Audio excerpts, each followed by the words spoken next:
সম্পন্ন নাকি?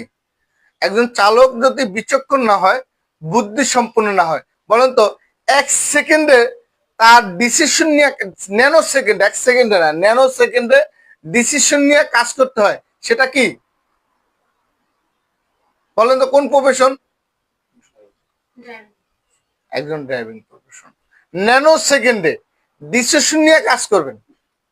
উদাহরণ কি?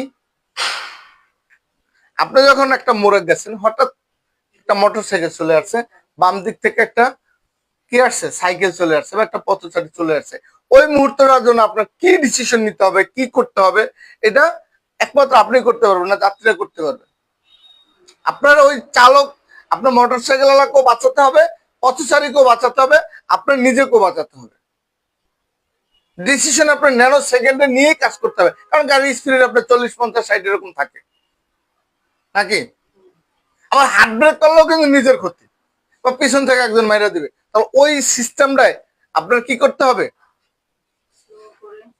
আপনার ডিসিশন নিতে হবে কি কাজ করবেন, তারপর তাৎক্ষণিক ডিসিশন নেওয়ার নিতে দেরি, কিন্তু ডিসিশন অনুযায়ী কাজ করতে দেরি হয় না, ঠিক না?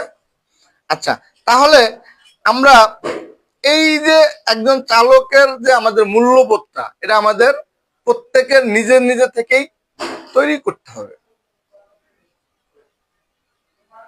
কথাটা বুঝছেন? এখন আসেন, আপনি একজন চালক হলে আপনার করণীয় কি? সর্বপ্রথম যেটা করণীয়, 1 নম্বরে হলো কি, আপনি গাড়ি চালানোর সময় অপরিষ্কার থাকতে পারবেন না। বুঝে দিতে পারিনি মনে হয়। আপনি আজকে গাড়ি নিয়ে বের হবেন, আপনি পরিষ্কার পরিচ্ছন্নতা নাই। একজন শরীরের সাথে পরিষ্কার পরিচ্ছন্নতা কিন্তু সবচেয়ে বড় গুরুত্বপূর্ণ, জানেন? আমি এখন ঘুম থেকে উঠছি না, আমি যদি এখন দাঁত ব্রাশ না করতাম, মুখ না ধুইতাম, হাত পা না ধুইতাম, তাহলে কিন্তু আমার শরীরের নিজ থেকেই একটা কেমন জানি একটা অন্যরকম লাগতো না? আপনি যখন ফ্রেশ হবেন, গোসল করবেন, ভালো জামা কাপড় পরবেন, নতুন জামা কাপড় পরবেন, তখন দেখবেন যে আপনার মন মানসিকতা কিন্তু একটু অন্য চেঞ্জ হয়ে যায়, হয় না? আপনি এক জায়গায় আজকে বেড়াতে যান, আজকে শুক্রবার, তো অনেকে ঘুরতে যাবেন, বেড়াতে যাবেন, দাওয়াতে যাবেন, আছে না এরকম?